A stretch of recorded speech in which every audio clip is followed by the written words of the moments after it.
All right, y'all, what's up, man? Sean G here. Uh, Thank you for subscribing to my YouTube channel. Do me a favor and go and follow me on my Instagram channel. Same name, the podcast was So, you see the title of the video about Tammy Cowins, Big Meech, Cuffy, Suarez, the whole thing in the sworn affidavit, right? So, once again, let me tell you, everything that I'm coming from, all that I'm speaking from, is from this motion to suppress the wiretap evidence, right? Filed by Cuffy. So, I want to talk about Tammy Cowins, right? Because a lot of people are saying that her lies, which is true, she does eventually begin to recant her story and begin to outright lie about relevant matters in the case. Okay? But this is later on. This is around 2015, right? So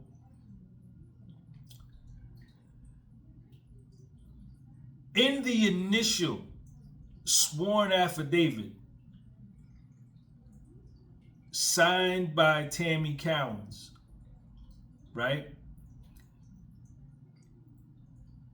And the penalty for lying on a sworn affidavit could be fines, imprisonment. So there's a penalty for it, right? This is not nothing you can take lightly. So let's bear that in mind. Let's keep that in mind, right? So in the sworn affidavit that allowed the DEA out of St. Louis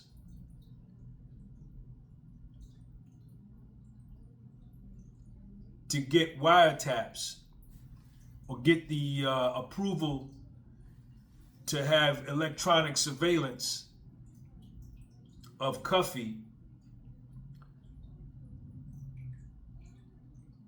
there was a sworn affidavit signed by Tammy Cowins, right? And in this sworn affidavit and in this surveillance of Cuffy, they were allowed to use tracking devices, tap cell phones, pull his trash pulls, they called it, GPS locator, everything, right? Now, this is key. This is the question that I have, right? This is where I can't, this is where I have an issue with this whole thing with Tammy Cowins and, you know, a lot of people saying that, Big Meech, Tammy Cowins was doing all of this unbeknownst to Demetrius Flannery, or as he's known, Big Meech. Now,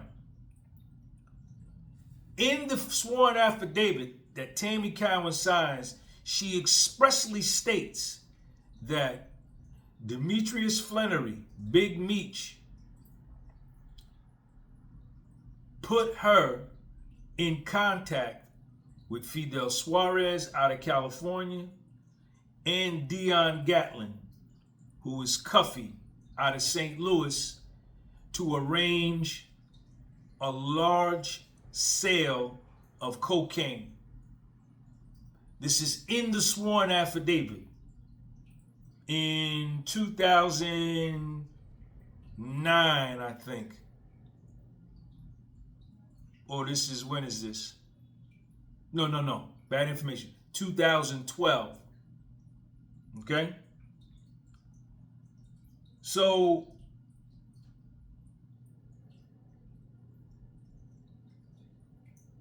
my question is, Tammy Cowins at this point is based out of Atlanta. How does she know? How could she possibly know about a drug deal between a Mexican nigga from California and a nigga from St. Louis? Right? How could that? And she's based in Atlanta. Right? How could she possibly know that? How could she possibly know that them two individuals were going to do a drug deal? And she's in a whole nother state, a whole nother region of the country. So y'all may say, and some people may say, well, was Fidel Suarez hot or a confidential informant? Or was Cuffy hot or a confidential informant?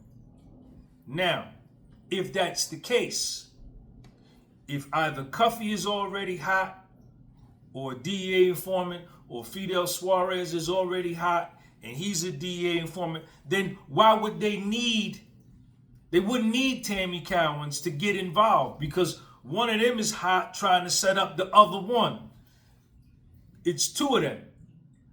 There would be no need for her if either one of them was hot and they were going to get the other one to do a deal. You follow what I'm saying? So that's critical. That's critical. Right? That's critical. Now, everybody has been attacking Tammy Cowins' integrity. And her integrity is trash. It's in the Dipsy dumpster, it's in the basement, it's in the trash can. But this really comes to light and jumps to the forefront later on down the line in 2015. But at this point, Tammy Cowins is under her controlling agent, which is Special Agent Jack Harvey. Right? Special Agent Jack Harvey. Now, it says Tammy became a paid confidential informant in 2009, right? Where this became her occupation, right? And in this document, I'm going to put the link underneath this video.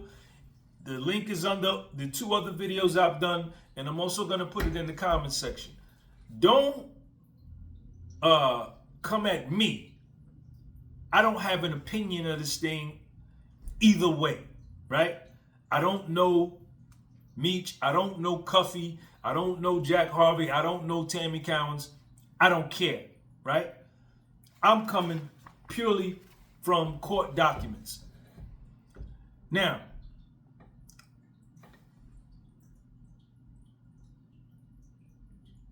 she becomes a paid DEA informant in around 2009, right? And in this document, it says that her role was to pick up drugs, pick up money, and make phone calls as an informant in investigations of other hustlers, right? To get people indicted. And how she became an informant is pretty interesting. There was a gentleman there was a gentleman in Atlanta by the name of Terry White who got busted in Atlanta on a weed case, a big weed case. And I don't know the specifics. I've done a little research, but it's off of YouTube. So I don't really, it's one of those YouTube channels where it's an invisible person talking. You know, they're talking in the background, but they're showing all these clips like a meme. And he's, you know, so I don't really put a whole lot of stock in that. But I pulled up Terry White's case and I'm reading it now. And what's interesting, Big Meech is mentioned in Terry White's case. I'll come back to that. Terry White gets busted, indicted, and convicted on a weed case and gets sentenced to 120 months in federal prison. Tammy Cowins, according to Jack Harvey, and I'm going to read it to you, was the heart and soul of the case of helping the feds, the DEA, indict and convict Terry White. And even Jack Harvey mentions in here, and I'm going to read it to you, that Tammy Cowins was not the typical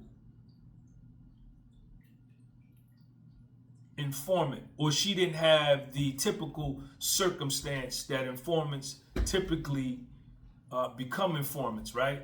She didn't have a case. She wasn't a drug user. I'm going to read it. It's in here. She wasn't already in jail trying to give information to get out. She didn't have no charges trying to work off time. She wasn't a drug user giving information for money and drugs.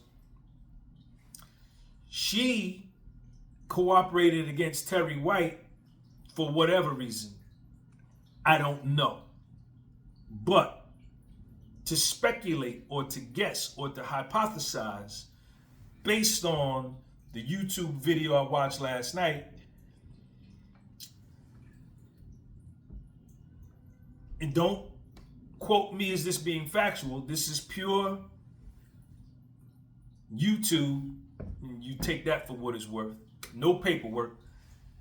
Her and Terry White had a romantic situation going on, and Terry White had a main lady, and Tammy Cowins was the side piece. And I think Tammy Cowins wanted to be more, and he was like, nah, and he was dissing her. So she was a jilted lover. And in her anger and frustration and love of Terry White and her inability to get him to commit to her, she jammed him up with what she knew. And as it states in here, when it was all said and done, Terry White was indicted, convicted, pled guilty, and had forfeitures and seizures of property, cars, and money. At the end of the day, Tammy Cowins gets paid $55,000 for her actionable information in the indictment, arrest, and conviction of Terry White. And after this case,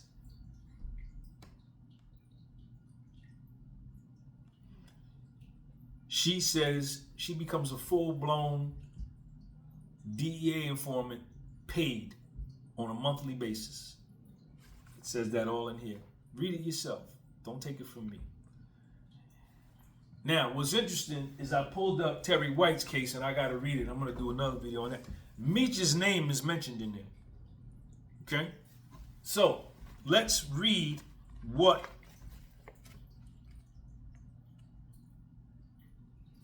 Agent Jack Harvey, who was her controlling agent before he retired in 2011, has to say about Tammy Cowins and her reliability and her trustworthiness when it comes to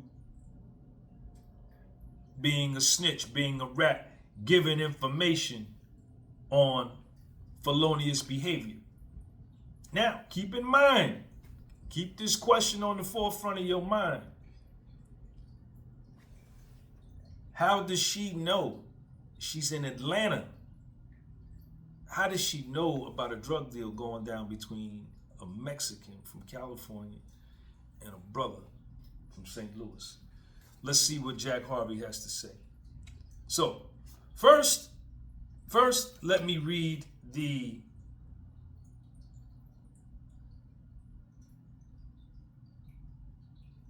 affidavit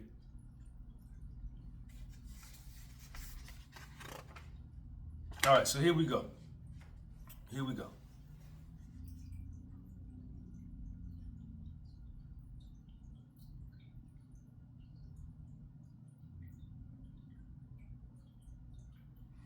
Okay. This is the second bullet point. The first bullet point of the affidavit just talks about what formed the basis of them being able to get the wiretap to tap Cuffy's phone. Okay?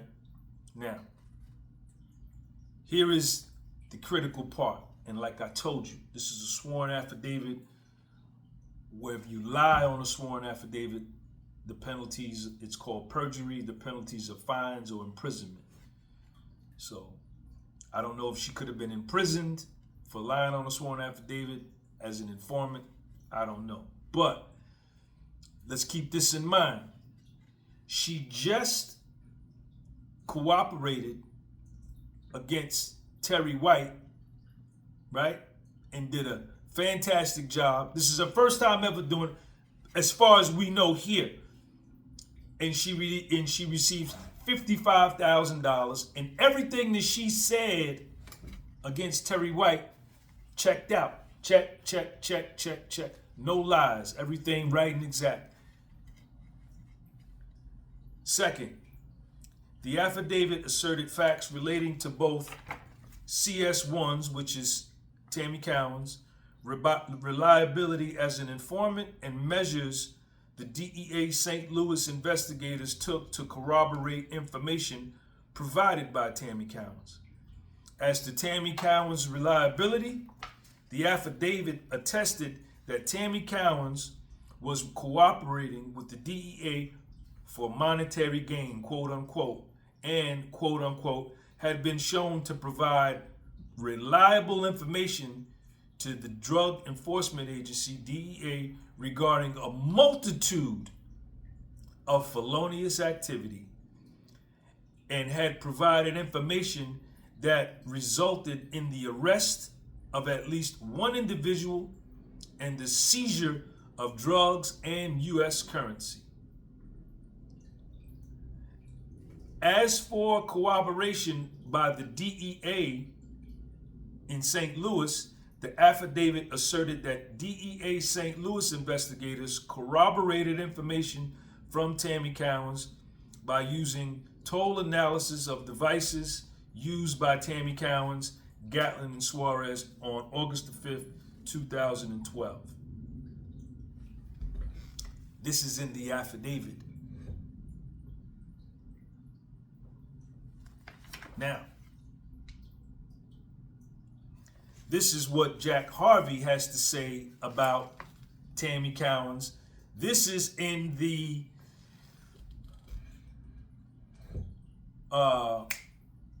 motion to suppress hearing, the evidentiary hearing. Remember on the second video, Cuffy filed the motion to suppress, right? The Frank's hearing. So Cuffy's attorney gets to cross-examine witnesses, agents, whatever. They both get to do that. So,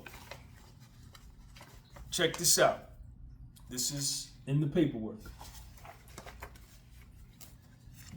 Tammy Cowins first became a confidential informant for DEA Atlanta in 2009, right?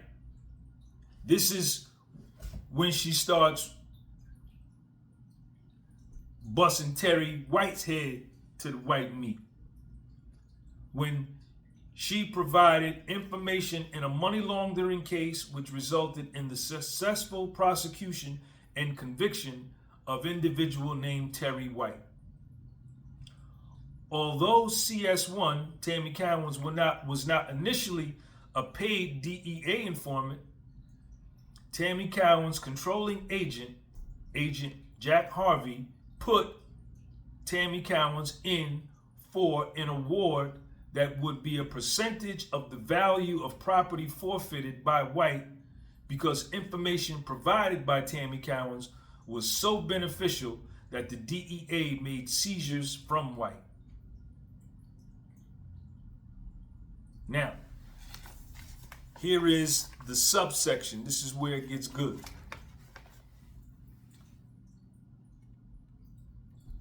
According to Jack Harvey, Tammy Cowins was the heart and soul of the Terry White case. Agent Harvey testified that Tammy Cowins was an unusual informant in that she had no criminal record, was not a known drug user, did not appear to be motivated by money, and was not looking to get a reduced prison sentence or dismissal of criminal charges. Rather, Tammy Cowins appeared to be motivated to make up for the fact that Terry White had used Tammy Cowins to unwittingly launder drug money. Tammy Cowins provided significant information during the investigation of the case, which was used in various search warrants. The investigation, which started in 2008, culminated with an arrest in 2009, and White was convicted and sentenced in 2011. Tammy Cowins eventually received an award of approximately $55,000 for the Terry White case. So, these are the facts. This is not me. These are the facts. The link is above.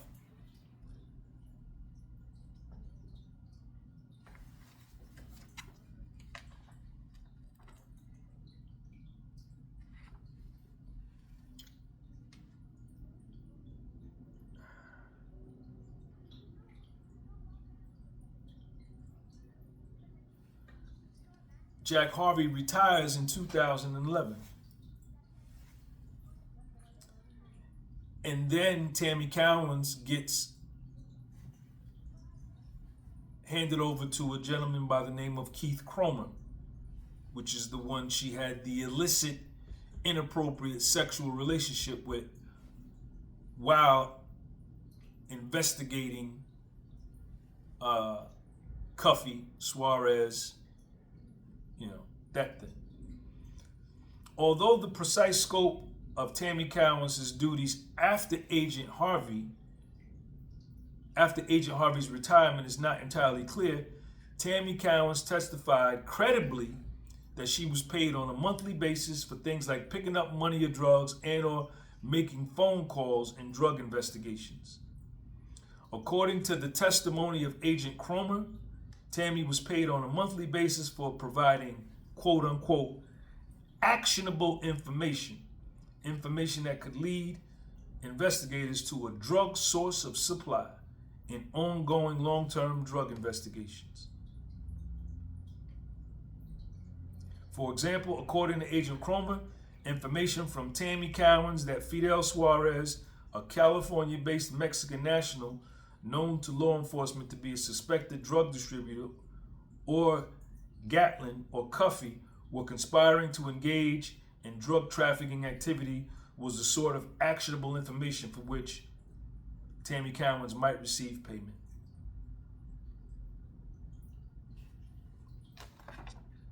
That's key.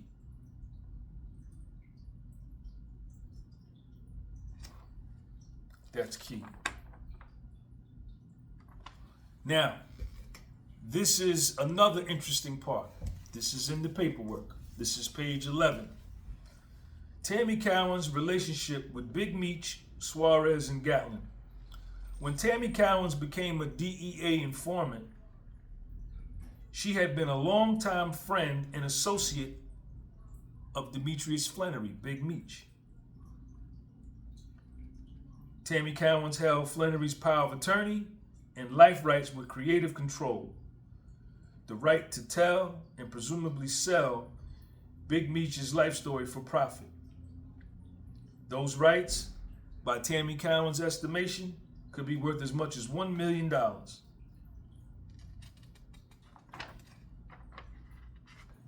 Here's the thing.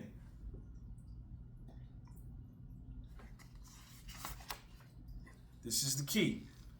CSI Tammy Cowins testified that Flannery, Big Meech, was well known, and it was not at all unusual for Tammy Cowins to receive calls from total strangers asking about Flannery. It was due to Tammy Cowins' relationship with Flannery that Tammy Cowins first came in contact with both Fidel Suarez and Dion Gatlin, Cuffy.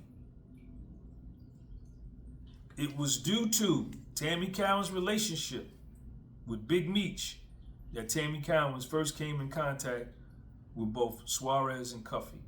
In September 2011, Big Meech requested Tammy Cowins' help in coordinating delivery of a load of cocaine to be controlled by Suarez, who at that point was already in contact with Tammy Cowins.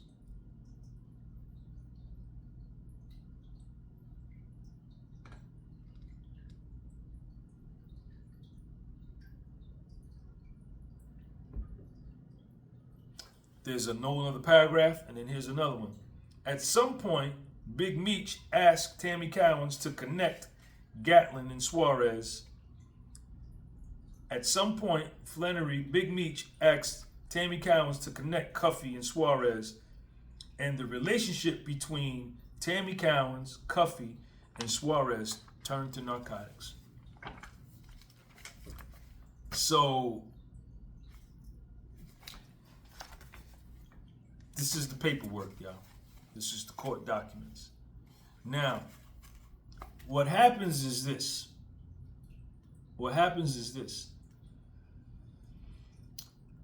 As this case is progressing, and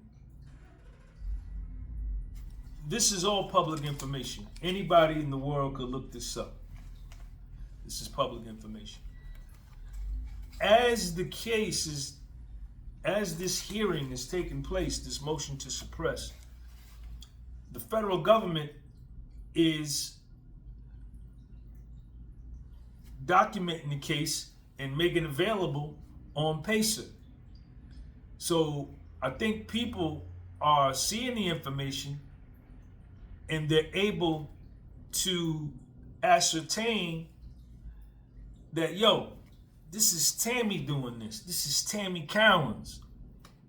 And in here it says that she has perceived threats, meaning in her mind, and has received threats for her safety and the safety of Big Meech. That's in here. It says it in here. This is when she drives to Louisiana. This is in 2015. To meet with Big Meech in Louisiana. She doesn't get the chance to meet with him. I guess he's in prison down there. I don't know. Because he's locked up at this time. And I think Big Meech gets locked up in 2005. So all of this happens while Big Meech is incarcerated. Terry White falls at the hands of Tammy Cowins. And this whole thing is going down with Tammy Cowins. And Big Meech's name is in the transcript of Terry White's case. I just haven't read it yet. She eventually speaks to Big Meech, and Big Meech tells her, and it's in here, quote unquote, I don't want my name caught up in this mess. Right? So this is what she does. After she speaks with Big Meech, and she's perceiving threats or receiving threats to her safety and Meech's safety, she comes back and emails, no. She comes back and she contacts Cuffy's attorney and says that a lot of what she said in the initial affidavit is factually incorrect. Now she wants to change her whole story and do another affidavit. Right? All of that's in here. Right? And then in this second affidavit, she says that Meech had nothing to do with putting her in contact with Suarez and Cuffy.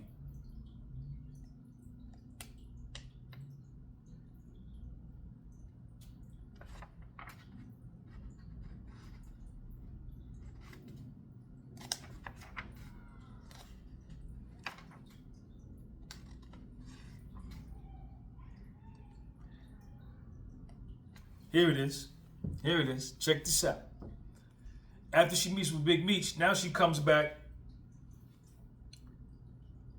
Documents contained in the court's electronic docket in the case reflect that on March 18, 2015, former retained counsel or attorney for Cuffy advised the government via email that Tammy Cowins had contacted one of his associates. She contacted Cuffy's lawyers, among other things,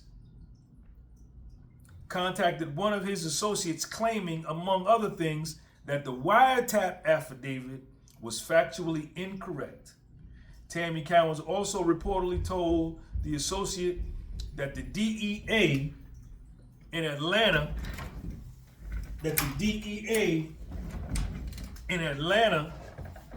who was referenced in the affidavit, had been suspended or was under investigation.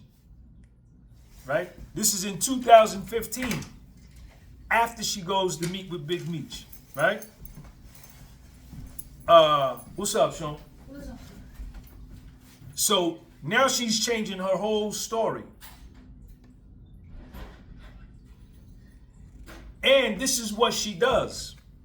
Now, all while this time, her and Keith Cromer are having a sexual relationship, which Keith Cromer is way out of bounds. He way off his square. He way off his square by being romantically and sexually involved with an informant in the middle of an ongoing investigation, drug investigation. So she says, among other things, that no, Meech didn't have nothing to do with it. And then number two, she says that Keith Cromer, because he was jealous of her and Meech's relationship, that he told her to say that. You know what I'm saying? It gets crazy, man. So, you know, but Keith Cromer, the agent, ends up getting fired. He's being investigated. He ends up getting fired. And, you know, the whole case unravels. But I just wanted to make this video to really focus on Tammy Cowins and her solid trustworthiness and reliability as told by her controlling agent Jack Harvey at the outset of the case, where she specifically states that Meech put her in contact with Suarez and Cuffy. But then after she starts perceiving threats, or receiving threats to her safety and Meech's safety, after meeting with Meech 3 years later, now the story has changed. And she's got an easy scapegoat to blame it on Cromer, because now he's fired, he's under investigation. So now nothing that he says is credible, you know, so she's blaming it on him that he put all that together. That was his idea, Keith Cromer's. So draw your own conclusion. Subscribe to the channel. Appreciate y'all. Talk to y'all later. Sean J. Peace.